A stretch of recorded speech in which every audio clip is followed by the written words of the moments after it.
गावत ब्रह्मा के मुनि नाथ गावत ब्रह्म हरण पवन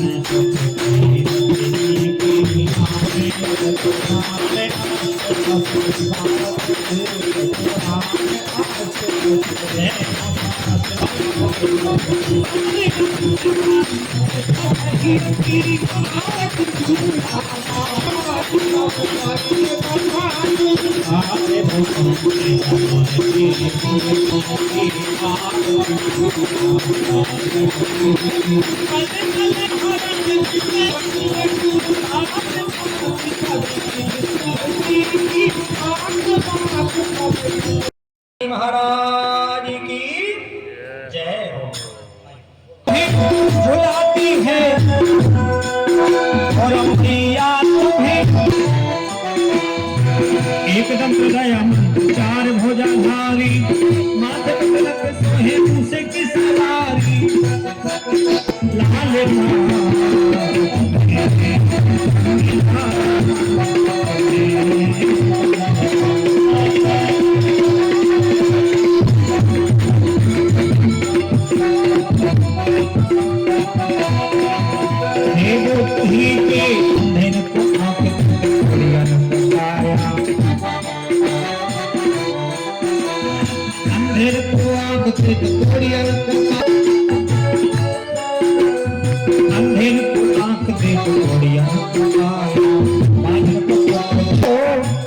भक्तों की विनती को मेरे गणपति जी सुनना।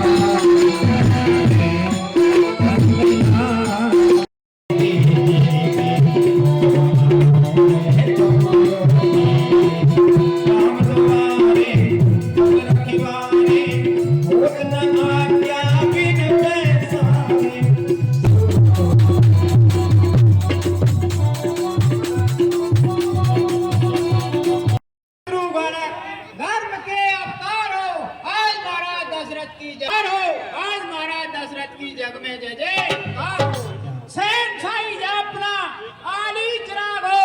आज महाराज दशरथ की जग में जय जयकार हो। महाराज जय। प्रथम उस परम पिता परमेश्वर का हम अभिनंदन करते हैं जिनके प्रताप से आज ये अयोध्या का राजा दशरथ बना है। प्राण निकले तो आपके तट पर ही निकले। इतना तो कभी न स्वामी जब प्राण चल श्री गंगा इतना तो कभी न स्वामी जब प्राण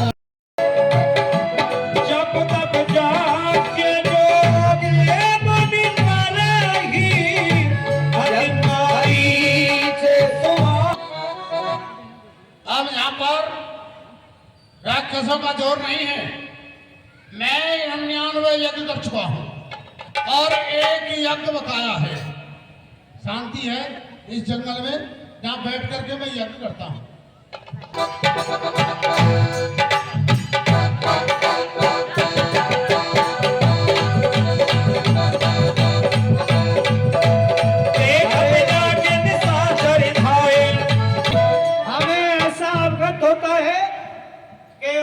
मुनि विश्वामित्र ने फिर इस वन में यज्ञ प्रारंभ कर दिया। चलिए उसका यज्ञ में ध्वंस करते हैं और उसे समझाते हैं। तो श्री राम अवतार लेकर के आए। अवतार लेकर के गुरुदेव भगवान से शिक्षा दीक्षा प्राप्त की और अवधपुरी में बड़े आनंद से रह रहे हैं। इधर विश्वामित्र जी 99 यज्ञ करा चुके थे, 100वीं यज्ञ करने की तैयारी कर रहे हैं। उसी बीच में मारीच स्वभाव आकर के और गुरु विश्वामित्र की यज्ञ को विध्वंस कर देते हैं। क्योंकि गुरु ही इनकी पहचान बनाता है। कब ब्रह्मा कैसा विष्णु, ये सब गुरु बताता है। कहाँ कंटक, कहाँ साधन, कहाँ मुक्ति, उस पथ पर गुरु पहुंचाता है। अगर गुरु के साथ मंत्रणा नहीं की तो मैं कई वर्षों तक रोता रहा। एक नहीं 3 विवाह कर लिए, लेकिन पुत्र का मुख नहीं देख पाया। स्वर्ग से भी अति सुंदर नजर आ रही है, क्योंकि मैंने अपने राजा होने का कर्तव्य निभाया। पिता के धर्म को निभाना है कि मैं अपनी प्रजा का हित किस तरह से कर सकूं। इसलिए मैं चाहता हूं, क्योंकि राजा ऐसे ही राजा नहीं होता, तुम सबके साथ एक घाट पर पानी, स्वच्छ है आकाश, वायु भी मंद है, स्वर्ग से लेकर अवधपुरी तक आनंद ही आनंद है। महाराज, आपके राज्य में यज्ञ, हवन, पाठ पूजा, धर्म कार्य एवं सभी सेवाएं स्थापित रूप से चल रही हैं और सभी प्रजावासी बड़े ही आनंद में रह रहे हैं। क्यों नहीं?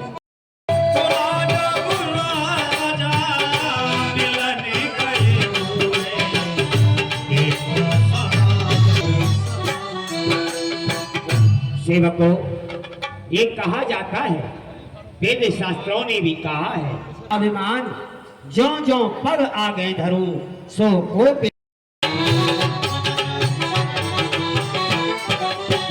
अच्छी बनेगी तेरी बिगड़ी बनेगी, अच्छी बनेगी वाला बिगड़ी बनेगी, आए तेरी अच्छी बनेगी।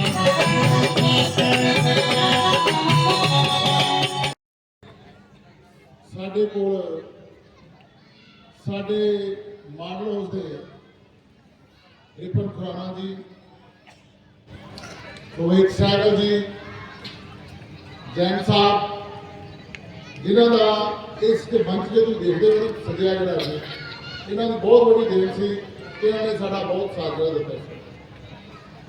ਇਸ ਤੋਂ ਇਲਾਵਾ ਪੀਰ ਸਾਹਿਬ, ਬ੍ਰਾਹਮਣ ਸਭਾ ਦੇ ਜਿੰਨੇ ਵੀ सदस्यगण ने, रविशंकर जी खास करके साढ़े विशेष अतिथि बन के आए ने, शिव कला मंच के जिन्हें भी पदाधिकारी ने, उन्होंने इतने आने के दिल दी गहराइयों के नाल स्वागत करते हैं।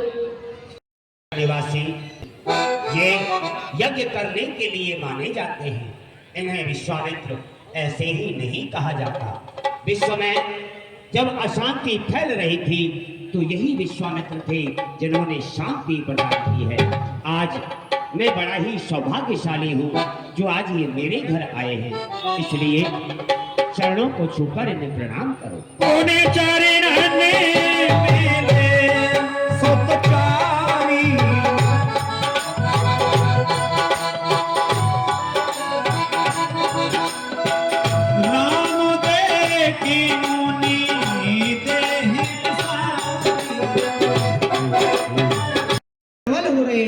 क्यों नहीं, आप चलिए, मैं आपको राम लक्ष्मण दोनों दिलाता हूँ। चलो चलिए। बोले रामचंद्र भगवान की। मैं असमर्थ था देने में, जैसा आप कह रहे हैं मैं वैसा ही करूँगा। मेरे प्राणनाथ सुख दो,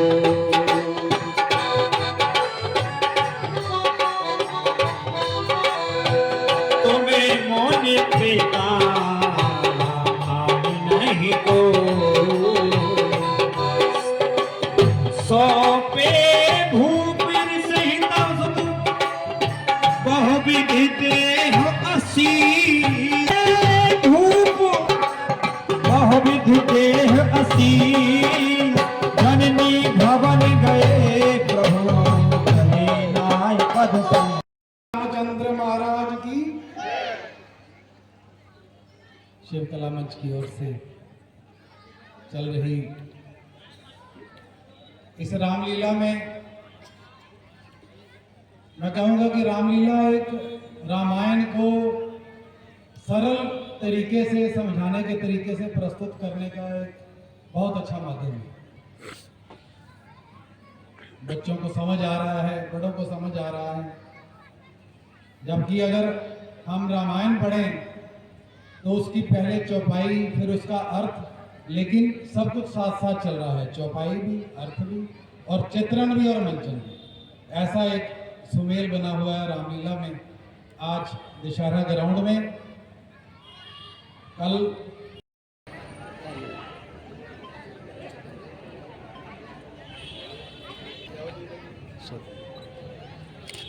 थोड़ा रिबन नीचे करिए तो फेस पे आना।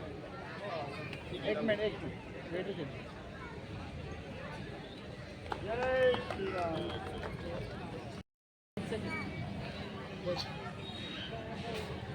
बढ़िया सामने देखो।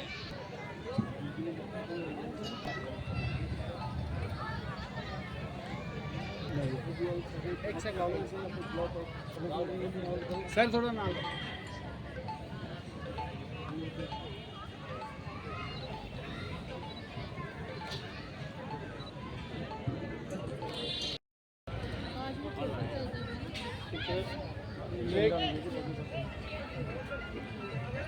मेरे तो पता ही रहना भूल जाएगी।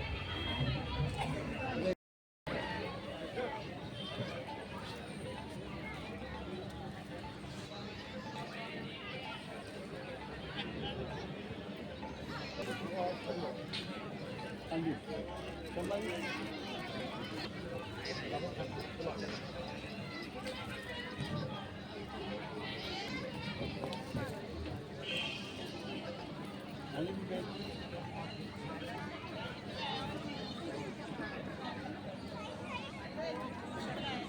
ब्राह्मण बोलिए सियावर रामचंद्र महाराज की। शिव कला मंच की ओर से 30-35 वर्षों से रामलीला का मंचन इस क्षेत्र में किया जा रहा है। सभी कार्यकारिणी को मैं बधाई देता हूं,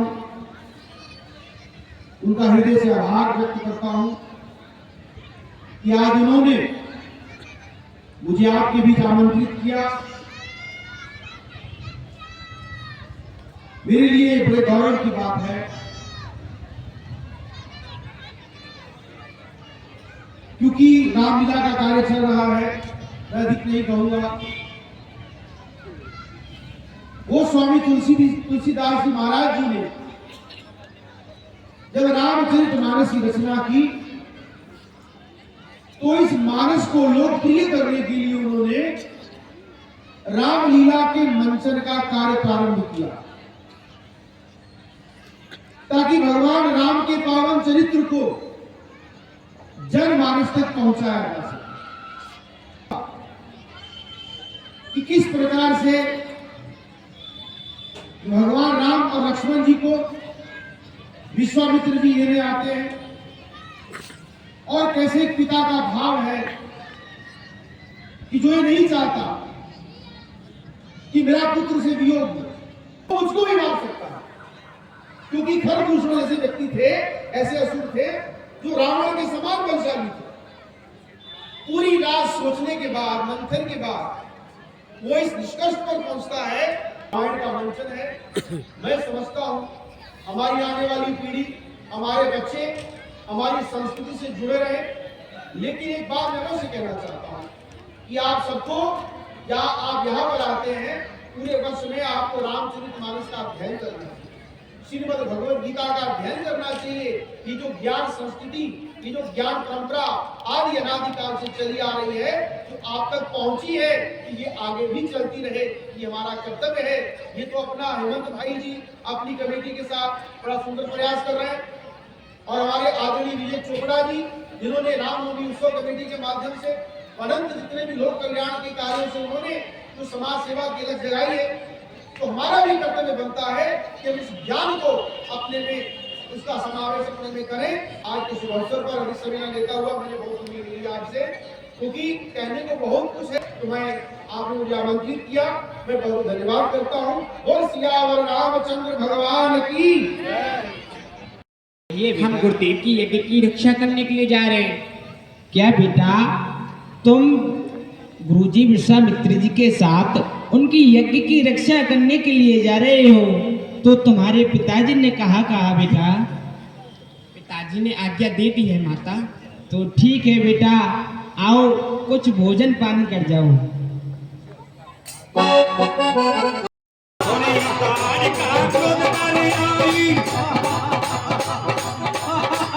चले जाते मुनि